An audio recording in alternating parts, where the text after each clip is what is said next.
Fundamental analysis और technical analysis में क्या अंतर है? फंडामेंटल और टेक्निकल एनालिसिस कौन ज़्यादा बेहतर है, ये हमेशा बहस का विषय रहा है, क्योंकि ज़्यादा रिटर्न के लिए निवेशक शेयर बाजार में पैसा निवेश करते हैं। वे ऐसे स्टॉक्स को खरीदना चाहते हैं जिनके भाव भविष्य में ज़्यादा बढ़ने की उम्मीद होती है, तथा ऐसे शेयर्स को बेच देते हैं जिनके भाव बढ़ने की उम्मीद नहीं होती है। निवेशक ऐसे शेयरों में इन्वेस्ट करना पसंद नहीं करते हैं जिनके भाव स्थिर रहने की आशंका है। स्टॉक्स की पहचान करने के लिए फंडामेंटल और टेक्निकल विश्लेषण का सहारा लिया जाता है। तो आज के वीडियो में हम इसी के बारे में विस्तार पूर्वक जानने वाले हैं। तो सबसे पहले देखते हैं फंडामेंटल एनालिसिस क्या है। फंडामेंटल एनालिसिस के द्वारा शेयरों की वैल्यू के बारे में अनुमान लगाया जाता है, विशेषकर अंडर वैल्यू कंपनियों के बारे में जो भविष्य में अच्छा प्रदर्शन कर सकती है।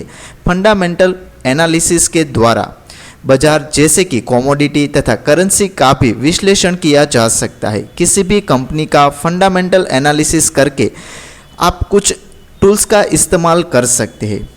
तो अब देखते हैं उसमें सबसे पहला टूल्स है इंट्रिंसिक वैल्यू। फंडामेंटल एनालिसिस किसी भी शेयर का विश्लेषण करके उसकी इंट्रिंसिक वैल्यू सही कीमत का अनुमान लगा लेते हैं और उसी हिसाब से शेयर में बाइंग और सेलिंग का सौदा बनाते हैं, क्योंकि धीरे धीरे शेयर बाजार का मूल्य उसके इंट्रिंसिक वैल्यू की ओर बढ़ता है। इसी ही वजह से शेयर बाजार में निवेश करने वाले निवेशक मुनाफा कमा लेते हैं। इसके बाद दूसरा है अर्निंग्स।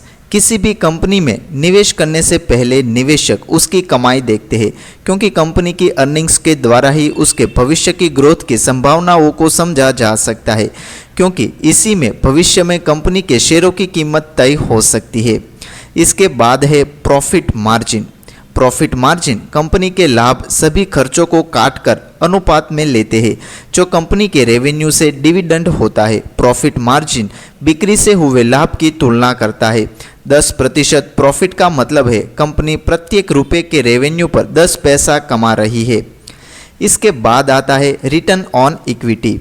ROE यानी इक्विटी पर रिटर्न। कंपनी की एसेट से देनदारियों को घटाने के बाद जो रिटर्न मिलता है उसे ROE कहते हैं। ROE यह भी मापता है कि शेयरधारक के खर्च हुए प्रत्येक रुपये पर कितना लाभ उत्पन्न हुआ है।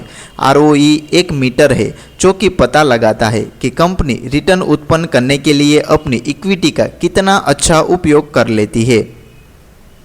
इसके बाद है price to earning ratio. Company का PE रेशियो निकालने के लिए शेयर की वर्तमान कीमत को उसके अर्निंग पर शेयर से डिवाइडेड करके PE रेशियो निकाल लिया जाता है। यदि किसी कंपनी का PE रेशियो हाई है तो इसका मतलब अर्निंग्स के मुकाबले इस शेयर की कीमत बहुत ज़्यादा है और शेयर ओवर वैल्यूड है। ऐसे शेयर में निवेश करने से शेयरधारक को बचना चाहिए। इसके बाद है प्राइस टू बुक रेशियो। इसमें कंपनी के वर्तमान बाजार की मूल्य की तुलना उसके बुक वैल्यू की ओर से की जाती है। PE रेशियो से हम यह समझ सकते हैं कि यदि कंपनी दिवालिया हो जाती है तो उसकी शेष कीमत क्या रहेगी। इसके बाद है प्राइस टू ग्रोथ रेशियो।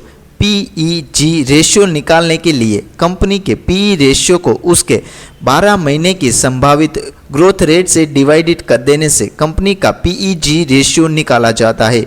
यदि किसी कंपनी का PEG रेशियो उसके PE रेशियो से हाई है तो इसका मतलब है उसका शेयर ओवर वैल्यू है, तथा यदि इस कंपनी का PEG रेशियो उसके PE रेशियो से कम है तो इसका मतलब उसका शेयर अंडर वैल्यू है। इसमें आप निवेश कर सकते हैं। तो ये हमने बात की फंडामेंटल एनालिसिस के बारे में। अब देखते हैं टेक्निकल एनालिसिस के बारे में। यह एक कार्यविधि है जिसके द्वारा प्राइस की दिशा का अनुमान लगाया जाता है कि प्राइस ऊपर की तरफ चलेंगे या नीचे की तरफ। इसके द्वारा ट्रेडिंग और निवेश की संभावनाओं को खोजा जाता है। तकनीकी विशेषज्ञ ऐसे पुराने ट्रेनिंग डाटा प्राइस मूवमेंट और वॉल्यूम के आधार पर करते हैं। तो कुछ पॉइंट्स ऐसे भी है जिसके आधार पर हम जान सकते हैं कि प्राइस आने वाले समय में ऊपर जाने वाला है या नीचे। उसमें सबसे पहला है प्राइस ट्रेंड। टेक्निकल एनालिसिस के द्वारा स्टॉक्स के प्राइस ट्रेंड को आसानी से समझा जा सकता है। यदि स्टॉक्स हायर हाई बनाता रहा है तो इसका मतलब है स्टॉक अप ट्रेंड में है, और यदि स्टॉक लोअर लो बना रहा है तो इसका मतलब है ये पर्टिकुलर शेयर डाउन ट्रेंड में चल रहा है। इसके बाद दूसरा है चार्ट पैटर्न्स। चार्ट पैटर्न एक शेप होती है जो कि शेयर में पिछले प्राइस चार्ट को दर्शाती है। इसकी सहायता से ट्रेडर यह अनुमान लगा सकते हैं कि शेयर के प्राइस किधर जा रहे हैं तथा ट्रेडर उसी हिसाब से उसमें पोजीशन बना रहे होते हैं कि आने वाले समय में किस तरह से प्राइस मूवमेंट हो सकता है। इसके बाद है वॉल्यूम एंड मोमेंटम इंडिकेटर। यह आपको बताते हैं कि कैसे वॉल्यूम समय समय पर कम या ज़्यादा होता चला जा रहा है। वॉल्यूम इंडिकेटर मैथमेटिकल फॉर्मूला होता है तथा इन्हें चार्ट पर प्रदर्शित किया जाता है।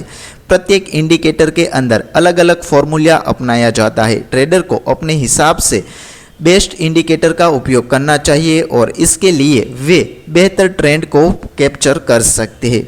इसके बाद टेक्निकल एनालिसिस में इन्वॉल्व होता है मूविंग एवरेजेस। मूविंग एवरेज एक ट्रेंड इंडिकेटर है जो कि शेयरों को एक निश्चित समय के औसत क्लोजिंग प्राइस को दर्शाता है, जिसकी सहायता से स्टॉक में ट्रेडिंग के अवसरों की पहचान की जाती है और बेहतर अवसर मिलने पर उसमें पैसा लगाया जाता है। इसके बाद है support and resistance level. Share बाजार में टेक्निकल एनालिसिस में सपोर्ट एंड रेजिस्टेंस पूर्व निर्धारित लेवल होते हैं। सपोर्ट एंड रेजिस्टेंस चार्ट पर एक विशिष्ट बिंदु होते हैं जिनसे उम्मीद की जाती है कि वह इन बिंदुओं पर ज़्यादातर बाइंग और सेलिंग को आकर्षित करेंगे, ऐसा होता है। तो दोस्तों, ये कुछ बातें थी जो कि टेक्निकल एनालिसिस में हम सीखते हैं। फंडामेंटल और टेक्निकल एनालिसिस में क्या है जो हमें समझना चाहिए। सबसे महत्वपूर्ण अंतर तो दोनों में वैल्यू और प्राइस का है, क्योंकि फंडामेंटल एनालिसिस में कंपनी की वैल्यू पर विचार किया जाता है तथा कंपनी की वैल्यू उसकी संपत्ति के वैल्यू और मूल्य पर मुनाफे पर निर्भर करती है।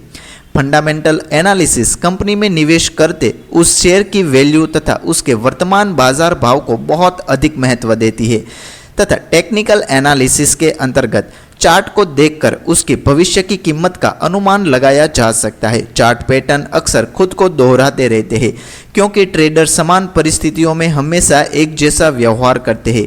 टेक्निकल एनालिसिस प्राइस और डेटा पर निर्धारित होते हैं, तो इन दोनों में फंडामेंटल एनालिसिस कंपनी की वैल्यू में डील करते हैं और टेक्निकल एनालिसिस कंपनी की प्राइस को दर्शाते हैं। तो कैसी लगी ये वीडियो हमें कमेंट करके ज़रूर बताइए। आशा करते हैं इस वीडियो से आपको बहुत कुछ सीखने को मिलता है। तो इस वीडियो को पूरा देखने के लिए आप सभी का धन्यवाद।